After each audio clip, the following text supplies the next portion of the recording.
अस्सलामुअलैकुम dear students. आज के इस लेक्चर में हम चैप्टर नंबर 2 एक्सरसाइज वाले शॉर्ट क्वेश्चंस करेंगे। तमाम तर क्वेश्चंस की मार्किंग बुक पे आपको करवा दूंगी। इससे प्रीवियस लेक्चर में हमने चैप्टर नंबर 1 कर लिया था कंप्लीट। आज हम चैप्टर नंबर 2 कर रहे हैं। केमिस्ट्री के अलावा physics, bio, math, Urdu, English, इस्लामियात तमाम सब्जेक्ट्स के लेक्चर्स अवेलेबल हैं। प्लेलिस्ट बनी हुई है, आप चेक कर सकते हैं। अच्छा, उर्दू इंग्लिश मीडियम की मैंने एक प्लेलिस्ट बनाई है। जब आप उसको ओपन करेंगे ना तो उसमें आपको उर्दू मीडियम लेक्चर्स भी मिल जाएंगे और इंग्लिश मीडियम लेक्चर्स भी मिल जाएंगे। तो पहला हमारे पास क्वेश्चन है, एटम के बारे में ये क्यों कहा जाता है कि इसका तकरीबन सारा मैस न्यूक्लियस के अंदर मौजूद होता है। इसका आंसर पेज नंबर 21 पर है। तो पेज नंबर 21 पर जी स्टूडेंट्स यहाँ से लेकर यहाँ तक आप इसका आंसर करेंगे। रदरफोर्ड के तजर्बा से ये नतीजा भी निकाला गया कि एटम का तकरीबन सारा मैस इसी के यानी कि इसी न्यूक्लियस की वजह से होता है, क्योंकि दोनों भारी ज़रात यानी कि प्रोटॉन और न्यूट्रॉन जो है वो न्यूक्लियस के अंदर पाए जाते हैं, जहाँ इनके दरमियान एक मजबूत कशिश मौजूद होती है। तो ये क्वेश्चन में कहा गया था कि न्यूक्लियस के अंदर ही सारा वज़न क्यों होता है। तो एटम का जो सारा मैस होता है वो न्यूक्लियस के अंदर क्यों मौजूद होता है, क्योंकि उसके अंदर भारी ज़रात मौजूद होती हैं। कौन कौन से, प्रोटॉन और न्यूट्रॉन। इस वजह से ये न्यूक्लियस के सेंटर में दरमियान में मौजूद होते हैं। इस वजह से एटम का जो सारा मैस है वो न्यूक्लियस के सेंटर में मौजूद होता है, यानी कि सारा मैस उसके न्यूक्लियस में मौजूद होता है। तो यहाँ से यहाँ तक आपने इस पहले शॉर्ट क्वेश्चन का आंसर कर लेना है पेज नंबर 21 पर। और इसके बाद देखें एक्सरसाइज में दूसरा शॉर्ट क्वेश्चन है, एलिमेंट्स एक दूसरे से मुख्तलिफ क्यों हैं।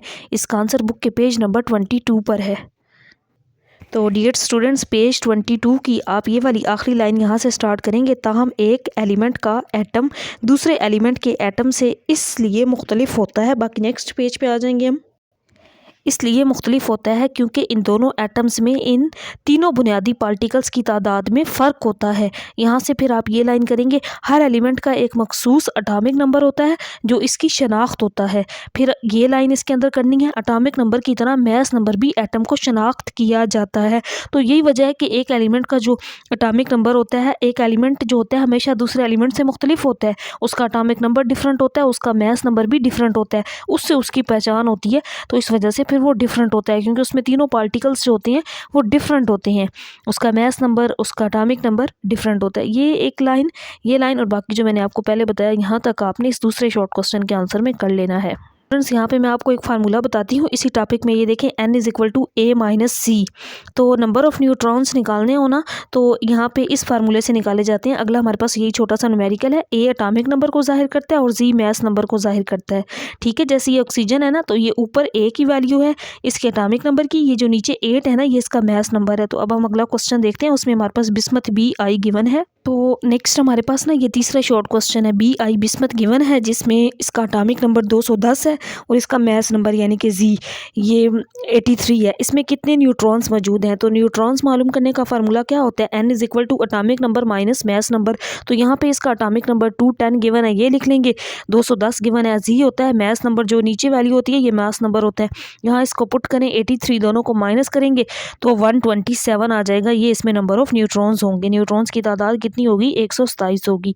इसके बाद चौथा क्वेश्चन है, ट्रिटियम यानी कि हाइड्रोजन 3-1। अब इसमें एटॉमिक नंबर 3 मैस नंबर 1 है कि रेडियो एक्टिव एलिमेंट क्यों है। इसका आंसर बुक के पेज नंबर 24 पर है। यहाँ पे क्रॉस नज़र आ रहा होगा आपको, क्योंकि इस दफ़ा जो नया सिलेबस आया ना स्मार्ट सिलेबस, तो उसमें इन 2 सवालों को शामिल नहीं किया गया, तो इस वजह से इन पे क्रॉस है। वैसे मैं इनके आंसर्स बता रही हूँ, जो बच्चे बाद में इसको देख रहे होंगे नेक्स्ट ईयर जिन्होंने एग्जाम देना है, ज़ाहिर है उन्होंने फिर ये सारे क्वेश्चन करने हैं। तो पेज नंबर 24 पर आ जाते हैं हम। तो डियर स्टूडेंट्स, पेज 24 पर यहाँ से आप करेंगे, क्योंकि एक यहाँ पे आपने ना क्यों के लिख लेना है, क्योंकि एक एलिमेंट के कई आइसोटोप्स के न्यूक्लियाई अनस्टेबल होते हैं। ये ज़रूरत से ज़्यादा एनर्जी को रेडिएशन की सूरत में खारिज करते हैं। इसीलिए जो ट्रिटियम है ना, H31 हाइड्रोजन, ये एक रेडियो एक्टिव आइसोटोप्स है। तो पहले यहाँ से लेकर यहाँ तक आप करेंगे, फिर ये लाइन इसके अंदर लिख देंगे। तो ये शॉर्ट क्वेश्चन का आंसर है पेज 24 पर। तो पेज नंबर 24 पर ये यहाँ से यहाँ तक और फिर ये एक लाइन आपने इस आंसर में लिख लेनी है। रेडियो एक्टिव एलिमेंट्स ऐसे एलिमेंट्स होते हैं जो रेडिएशंस खारिज करते हैं, जिनमें से रेडिएशंस निकलती हैं। इसके बाद पांचवा हमारे पास शॉर्ट क्वेश्चन है, एक एटम किस तरह एनर्जी जज्ब और खारिज करता है। तो इसका आंसर बुक के पेज नंबर 23 पर है।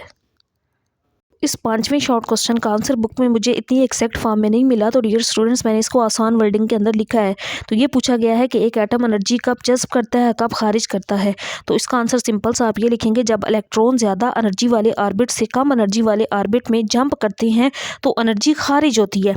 तो ज़्यादा ऑर्बिट ज़्यादा एनर्जी से कम एनर्जी की तरफ जाते हैं तो उस टाइम पे एनर्जी खारिज होती है। अब एनर्जी जज़्ब कब होती है, जब इलेक्ट्रॉन कम एनर्जी वाले ऑर्बिट से ज़्यादा एनर्जी वाले ऑर्बिट में जंप करता है तो वो एनर्जी जज़्ब करता है। तो सिंपल सा क्वेश्चन था, ये पूछा गया था कि एक इलेक्ट्रॉन कब अपनी एनर्जी जज़्ब करता है, कब खारिज करता है। तो एनर्जी खारिज कब करता है, जब वो ज़्यादा एनर्जी वाले ऑर्बिट से कम एनर्जी वाले ऑर्बिट में जाता है तो एनर्जी खारिज करता है। इसी तरह जब कम एनर्जी से ज़्यादा एनर्जी की तरफ मूव करेगा तो फिर वो एनर्जी जज़्ब करेगा। ये इसका आंसर है। तो यहाँ पे हमारे शॉर्ट क्वेश्चन मुकम्मल हो चुके हैं। नेक्स्ट लेक्चर के अंदर हम इसके जो अगले क्वेश्चन है ना, तामीरी फ़िक्र पर मबनी सवालात और इसके लॉन्ग क्वेश्चन का सोल्यूशन करेंगे। अल्लाह हाफिज़।